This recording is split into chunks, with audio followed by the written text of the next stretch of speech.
Well, Kamala, I'm gonna hope for better for you in the Marvels.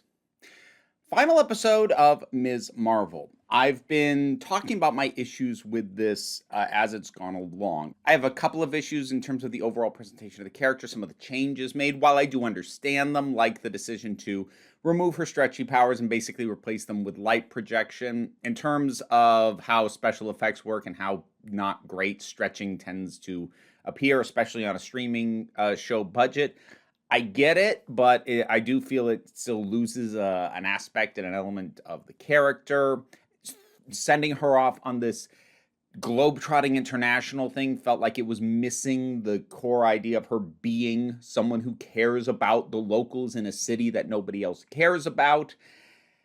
And I've also had some structural complaints in that episodes 3, 4, and 5 just felt, well, they felt like they should have been 6 episodes for everything that they were covering, for the characters introduced, how quickly those characters either betrayed Kamala or ended up dead, often within the same episode in which they were introduced, how it appeared to tie off the main threat, I guess, without ever really getting me to properly appreciate or understand the deal with the villains. Like, pure on paper, like, I get their deal, but like, it never gives me a chance to understand them any more than what they are mechanically doing in the plot. And the final episode is better.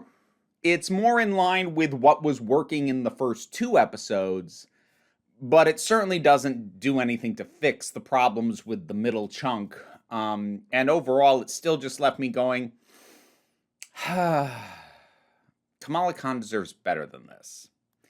And it's not terrible. I mean, none of it's been terrible. It's been frustrating. That's kind of been a catchword for me with a lot of my viewing lately, because there's a lot of stuff that I'm seeing these days that, like, it's not bad, but it should be better than it is. And there's no reason why it isn't better than it is. And that's kind of how I feel about this. I will say it was nice to finally do an embiggening style use of her powers.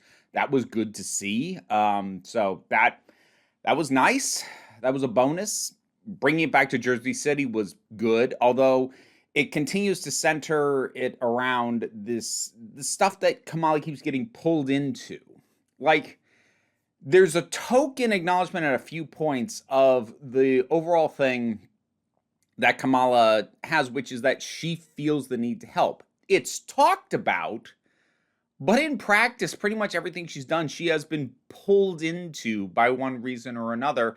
Very limited is the degree to which she is like, I'm going to help. And yes, she does with Cameron, but at the same time, like, she's already pulled into this.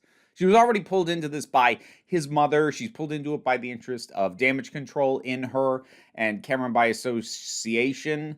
So, like, yes, she's choosing to help him, but, like, she kind of had to, and she was already involved in everything. So, Kamala's lacking, well, she's lacking agency.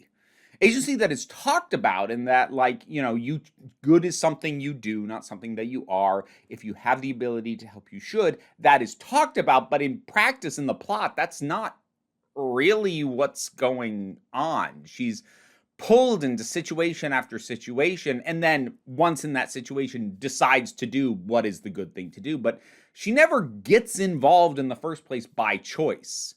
Like, even her first time rescuing somebody was a situation where she was there and a thing happened, and like, oh, I'll help these people. But like, she's not going out and going, I'm going to do good here by whatever means I can, and then finding ways to help. It's just stuff that happens to and around her, which, again, frustrating. It doesn't really help that after hastily tying off what looked like they were supposed to be the primary villains of this thing, we're now left with damage control, which, wow, do I not care.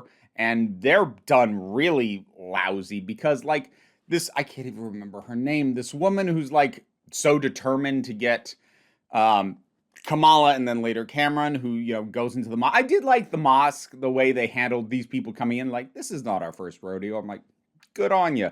But like her whole thing of deliberately disobeying her superior, like, what did you think was going to happen when you did that? And maybe I missed a line said somewhere, but at what point did they go from using like what looked like sonic weaponry to live ammunition? What happened to we need to take them alive? When did that flip? Maybe there was a line that like got shouted or something, like a change in orders. Maybe I missed it.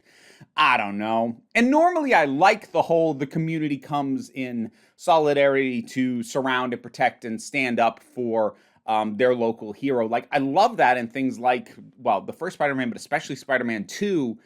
But it rings a little less true here because, again, the impact that Kamala's having on the community as a hero is something that is much more talked about than shown, because that's kind of the point of the whole social media montage after everything goes on. There's this talk of, oh, she is standing up for this community, this city. Like, you say that, but the story isn't really giving her a lot of chance to demonstrate it. I've read the first 2 volumes of her initial run. She goes out of her way to help with things that other authorities, superhero or just normal people like the cops or whatever, are ignoring. She seeks to help a community and a generation that is being left behind or is not being paid attention to. And here they talk about her like she's doing that, but she doesn't get to just do it. Again, like, I mean, this is a kind of a classic example in a lot of ways of telling instead of showing. And I'm going to partially blame that on the 6-episode limit, because when you don't have enough time to do the story justice in terms of just showing us everything flat out, telling is faster. I mean, that's honestly the reality of it. It is quicker to just tell us, oh, she's building inroads to the community and she has committed love from within this community in this city, than to actually demonstrate that in practice. And so I come back to 6 episodes was not enough. Not for this story. If this was the story you were going to tell, you needed more episodes. And if you were only going to have 6 episodes, this is not the story you should have been telling. Especially since, in addition to damage control, the other thing that the finale hinges on is Cameron, who, he's fine, but I don't care about him that much. I'm not saying I couldn't care about him, but for all intents and purposes, he hasn't really been a factor in round about half the episodes. If you count, at what point he actually started to matter in episode 2, how little he mattered in 3, basically just being reminded that he existed in 4 and 5, suddenly circling back to him, and the moment where they almost kissed. Oh God, I rolled my eyes so freaking hard at that. But it's just, I don't have an investment in this guy because there hasn't been the time to build it. This whole thing, and I had a similar issue with Moon Knight, bemoaning the fact that it was only 6 episodes, but there, it didn't really derail things until the very last episode. Here, I could see where they needed more time. They needed to slow down. They needed more time per episode, and they needed more episodes to do what they were trying to do and have it actually land properly, and 6 was not enough. It just wasn't. It was nowhere near enough. I suppose I should bring up, because people are going to holler at me if I don't, bring up the mention that they seem to be hinting at Kamala as a mutant. They literally drop the term mutation, and we get a little bit of a stylized sting from the old X-Men 90s cartoons. Which, cool, fine. On a meta level, it's kind of amusing that Kamala was part of the initial push to make the Inhumans a bigger deal in the comics and to kind of have them replace mutants in terms of level of importance. But since the Inhumans already kind of bombed in the MCU with that not very good and very short-lived TV series, instead they're going to use her to push mutants instead. That's kind of fun on a meta level. I suppose it is also an indication that they are leaning into the idea that mutation is possibly just starting to happen. I don't know. They're certainly doing the tying to youth, which fine. And it would seem to remove the likelihood that the way mutants are going to be introduced into the MCU is that they get pulled in from another reality, which is something people have been speculating about for a while and did so even louder after we saw the characters who showed up in Doctor Strange and the Multiverse of Madness. But I don't think they're going to go there. I might have to do a separate video talking about how I think they'll introduce mutants, how I think they should. Because, like, I talked about this stuff a while ago, but it has been a while. Might need to revisit that. That might have to become a main channel topic. I don't know. But yeah, that's there. And little post-credit thing, bringing in Carol Danvers, which is what I figured they do, and kind of set up the Marvels. I don't know. I'm looking forward to seeing Kamala Khan show up in the Marvels. I am. I love the character. I like this actress in the part. Just, this show, it's a combination of ideas that needed more breathing room with a total episode count that just was never going to let these ideas work.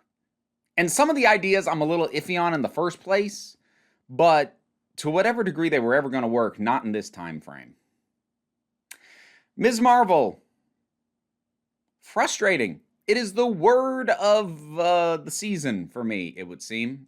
What did you think about it? The show overall and this finale. Whatever your thoughts are, drop something down in the comments. Let's talk about it. Patreon's how I pay the bills. Like, share, subscribe. They also help me out. Don't worry too much about it, though. There's other stuff in the description, links to other things I do that you can check out, but don't worry too much about it. We take a relaxed attitude around here, so you can just come on back next time you need a break. Now my thanks to my highest supporting patrons. Robin Moore, Zubin Lutfullah, Tarak, The Thing That Goes Doink in the Anime, Oliver B., Melinda Walters, Udelki, The Oath the Boy, Bernabi Lax the Poodle, Zach, Idolin, Tracy Scrabbit, Angry Casperol, Bookworm, Adam, RDL Taylor, Shane Ross, Jay Gorley, Brendan LaRose, and TT. If you want to hear me possibly butcher your name, check out the rewards on the Patreon. And thanks to all you folks.